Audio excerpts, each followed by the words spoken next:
Hey guys, welcome back to another video. If this is your first time to my channel, welcome. My name is Sarah. I'm a family nurse practitioner and I work in the urgent care. So you guys are going to hang out with me for my full 11-hour shift today. If this is the kind of content that you like, please like the video, subscribe to my channel, and let's go ahead and get started for today.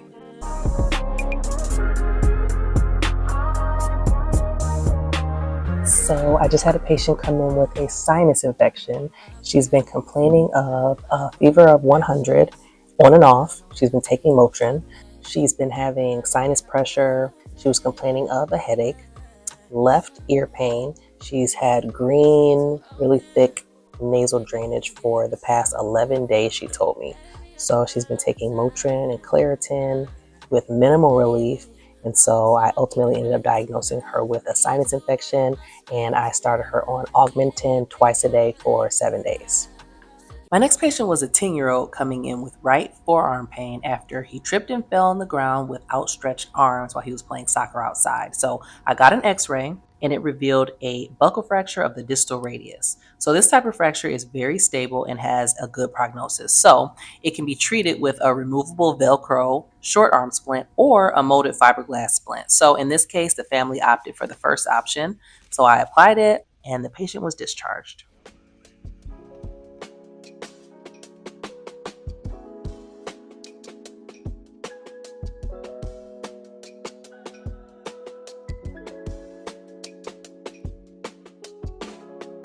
Pro tip to avoid a trip to the urgent care. If you have a sore throat, but you also have other cold symptoms like coughing, nasal congestion, watery eyes, it's probably a respiratory virus and not strep throat.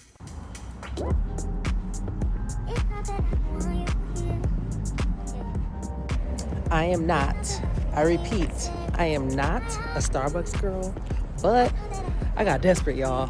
I needed another cup, and there's no more K-cups in the break room, so gotta do what you gotta do. My next patient came in complaining of posterior left thigh pain for the past 2 days. He tried to sprint for the first time in years during a race against his son, and he felt a sudden sharp pain to the posterior thigh when he accelerated. So I ended up diagnosing him with a muscle strain of the hamstrings, and we gave him a Toradol injection for the acute pain. These medications are not covered by insurance, so as of right now, the out-of-pocket cost for patients is between $3.99 and $5.99 per month. Tirzepatide is administered by once-weekly sub-Q injections, and sometimes patients don't feel comfortable injecting themselves at home, so they'll come into the clinic weekly, and I'll give them their injection, I'll check their weight, and just check in to see if they're experiencing any adverse side effects from the medication. My next patient was a 35-year-old female complaining of redness, blistering, and pain to her left forearm after hot oil splashed onto her arm while she was cooking yesterday. So on assessment, the wound was red, there were scattered blisters, and it was blanchable. I diagnosed her with a superficial partial thickness burn. I cleansed the wound, all the blisters were still intact, so I left those alone. I applied bacitracin in a zero-form dressing and fluffed dry gauze. I wrapped that in Curlex, and then I educated her on wound care, return precautions, and I discharged her.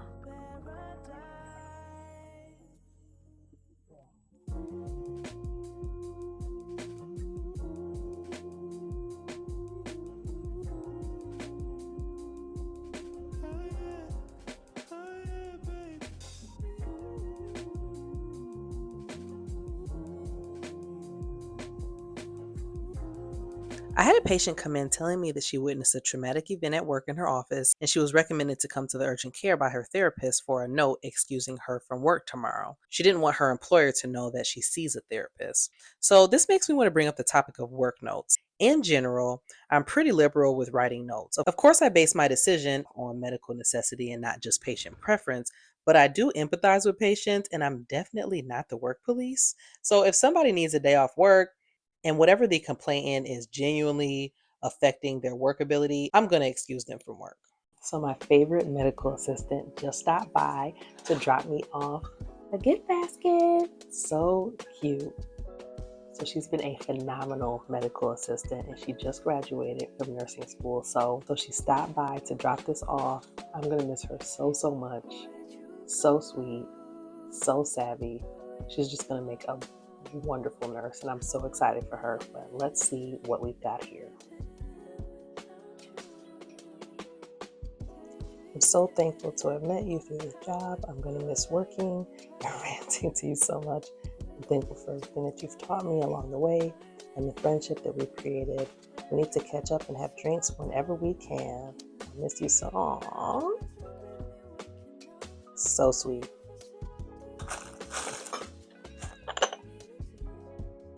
It smells so good.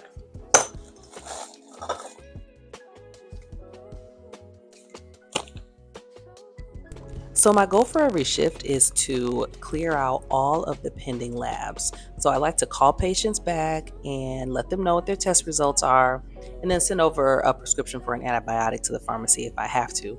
But today in particular, nobody is answering, and everyone's voicemail box was full. So I made multiple attempts, I left notes in the chart, and I can only do so much. So I'm officially off work. I got off on time today. I got off at 7 o'clock. It was a fairly slow day today, so I was crossing my fingers until 7, hoping that nobody walked through the door, and God bless me because they didn't. Usually I'll get a rush of patients like around 6:30 just before closing, and I'm scrambling trying to get out that door, but it didn't happen today, thank God. So I'm home. I actually live about 5 minutes away from my clinic.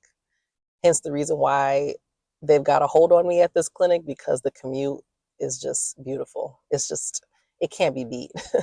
First, I wanted to give you guys an update. So I've really been thinking about finding a remote nurse practitioner position. And I actually reached out to a nurse practitioner on TikTok that somebody told me about. And I left a comment on one of her videos about how to find a remote nurse practitioner job. And she responded. And her tip was to work on getting licensed in a few states now. And she said that I'm more likely to find a remote nurse practitioner position during cold and flu season, which makes total sense because that's when urgent cares are booming. So I think that that's actually a good idea. So I've been thinking about starting out with California, Texas, and what was the third state? Oh, and Florida. Those are the three states that I think over the course of the next, few months, I'm just going to go ahead and apply. I'll keep you guys updated on the process. I'm hoping that, so what are we in? We're in March now. So that gives me, a good 6 months, 5, 6 months before the cold and flu season starts. And hopefully I'll be squared away in at least 1 to 2 states before then. So I'll keep you guys posted on my journey. So I'm about to head into God knows what. I have 2 toddlers, for those of you who don't know. I have a soon to be 4-year-old and a 2.5-year-old. So sometimes work can actually be a little bit of peace and quiet compared to my home, because there's always something going on in a house with toddlers. So who knows what I'm about to walk into? Let's see. Thanks for hanging out with me today, you guys. And I'll catch you guys in my next video. Bye.